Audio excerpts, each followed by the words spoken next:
छत्तीसगढ़ में इतना आदिवासी बाहुल्य क्षेत्र है, वहाँ पिछड़ा दलित है, वहाँ आप हार गए। वहाँ तो आपका माहौल बन रहा था, एग्जिट पोल भी कह रहे थे कि शायद कांग्रेस चांसेस है वहाँ पर। मेरी बात पूरी स्पष्ट हो जाएंगी, सिर्फ 2 मिनट का मैं आपसे समय लूंगी।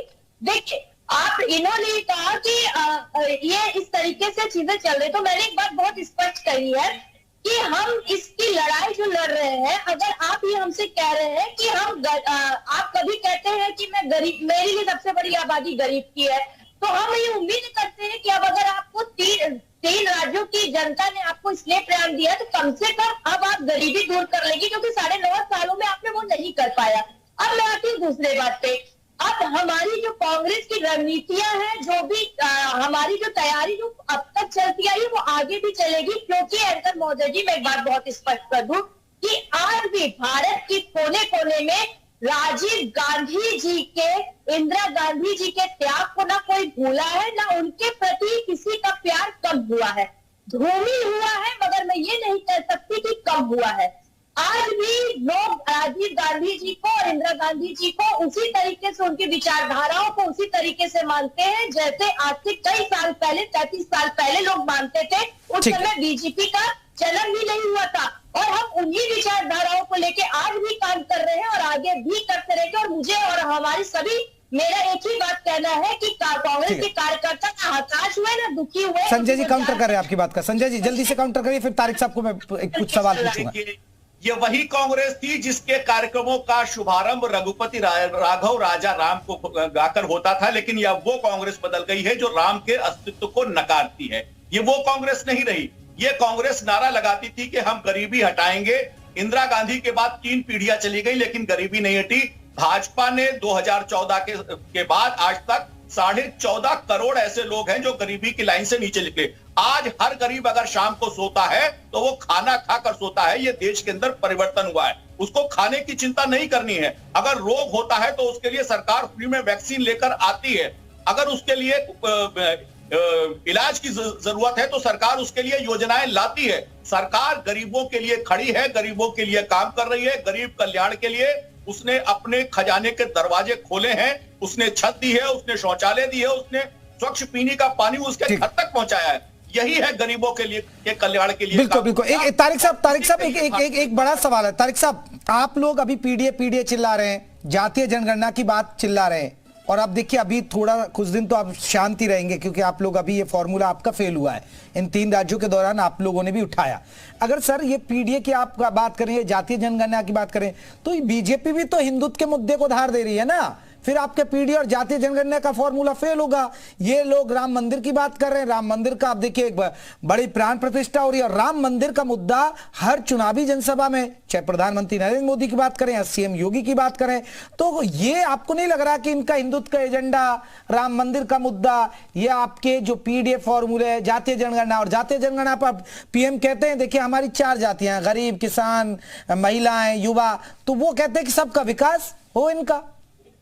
ठीक है, मेरी एक डिमांड है बीजेपी से, आरक्षण खत्म करके 27%। जब कोई ओबीसी नहीं, कोई पिछड़ा नहीं, कोई अति पिछड़ा नहीं, रोहिणी आयोग क्यों? मंडल कमीशन की सिफारिश पर 27% आरक्षण क्यों? जब कोई पिछड़ा नहीं, चलिए एससी है मान लिया, लेकिन ओबीसी कोई नहीं है। अरे सर वो तो कह रहे हैं कोई भी हो, गरीब हो, वो किसी भी जाति का, उसमें क्या दिक्कत है सर? हम तो मान रहे हैं ना कि बैकवर्ड लिस्ट। क्या गरीबों में किसान नहीं होता है क्या? मान रहे हैं हम। हाँ। तो नए तरीके से आरक्षण करने का प्राविधान स्टार्ट करें। मोहन भागवत साहब की बात को मानकर कि भारत को आरक्षण पर पुनर्विचार करने की जरूरत है हिम्मत बीजेपी के प्रवक्ता में ये कहने की कि हम एक आयोग बनाने जा रहे हैं जो रिकंसिडर करेगा कि क्या 27% आरक्षण रहना चाहिए या नहीं चाहिए। जो बोलते कोई हिम्मत नहीं। चैलेंज है, खुला चैलेंज। क्यों? क्योंकि सामने से कुछ और है, पीछे से कुछ और है। लोहिया जी ने कहा था कि सामाजिक न्याय जब तक नहीं होगा तब तक, और जातिगत जनगणना उसका एक रास्ता है। हम कह रहे, और आप ही हमेशा कहते हैं जातिगत जनगणना से कोई प्रॉब्लम नहीं है।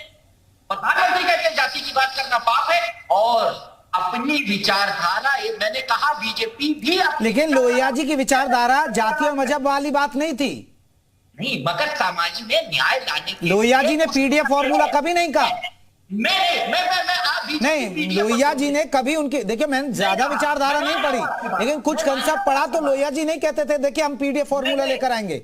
बिल्कुल मैं मानता हूं आपकी बात, लोहिया जी ने ये नहीं कहा, लेकिन मैं ये कह रहा हूं सामाजिक न्याय की तो बात की, मुझे वो रास्ता बताओ जिससे वो पीछे जो पायदान पे खड़ा हुआ है। संजय जी जवाब देंगे आपकी बात का। संजय जी ऊपर ले आओ, मुझे वो रास्ता बताओ, 27% खत्म करेंगे, अगर हाँ बोलती है तो प्रस्ताव रखवा दे लोकसभा में खत्म करने का। संजय जी ठीक है, तारिक साहब सुनिएगा, संजय जी जवाब दे रहे।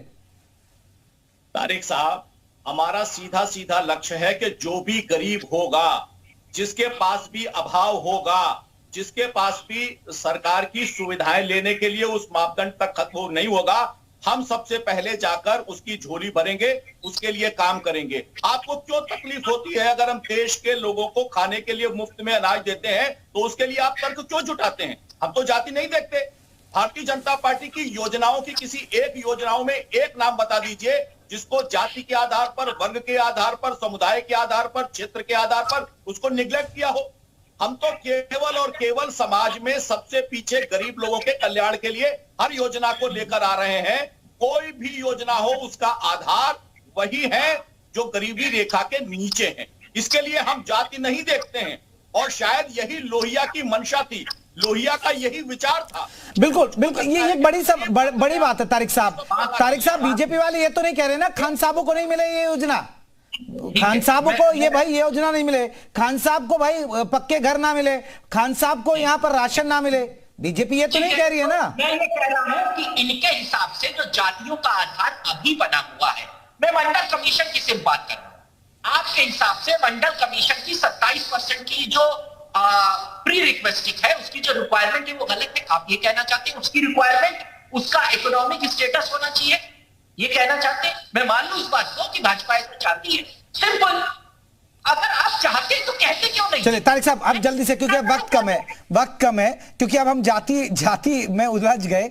एक सवाल, क्योंकि आज की जो जीत पर आ रहा है हमारा सवाल, सर लोकसभा पर इसका असर पड़ेगा आप मानते हैं? क्योंकि बीजेपी यूपी के अंदर मिशन 80 लेकर चल रही है और 3 राज्यों की जीत से बीजेपी का मनोबल बढ़ा है और ये मनोबल बढ़ेगा तो कहीं ना कहीं लोकसभा चुनाव पर असर पड़ेगा। तारिक साहब जल्दी से जवाब। जी मैं ये कह रहा हूं, मैं मानता हूं इस बात को कि कोरिलेशन होता है क्योंकि वोटर सेम, ये मेरा व्यक्तिगत बिलीव है। बीजेपी लाख चिल्ला रही थी कि ये हार जाएंगे तो मोदी जी केंद्र में है और उसका असर नहीं होगा, लेकिन कोरिलेशन होता है। हमारी जो जिम्मेदारी है, विपक्ष को फिर से बैठकर सारी रणनीति शुरू से स्टार्ट करनी चाहिए और लीडरशिप की बात करनी चाहिए, सारे एस्पेक्ट पे बात करनी चाहिए और कांग्रेस को थोड़ा अपना एरोगेंस कम करना चाहिए। डॉक्टर अनु जल्दी से एक रिएक्शन आपका इसी पर, लोकसभा चुनाव पर असर पड़ रहा है या नहीं? देखिए एंकर महोदय जी, एक बात बहुत स्पष्ट कर दूं कि कभी कभी ऐसा होता है कि सेमीफाइनल जीतने के बाद भी फाइनल में हार हो जाती है और इसका जीता जाता उदाहरण हमारा अभी का वर्ल्ड कप है। तो ये चीज मंथन करने की आवश्यकता भी है और उस पर जागरूकता की भी आवश्यकता भी है, मगर इस बात को हम नहीं मान सकते कि अगर हम सेमीफाइनल हार गए तो फाइनल किसी और के खेमे में है। कभी न कभी ऐसा बहुत बार हुआ है कि फाइनल में आके अक्सर जो पूरी पारी को जीतता आया है वो आए मौके पे जाके पटकनी खाता है। तो ये हम इस चीज को नहीं मान सकते। हमारी तैयारी वैसी ही रहेगी। संजय जी एक छोटा सा कमेंट चाहिए, ये तो ख्वाब देख रहे हैं अभी मिशन 24 का।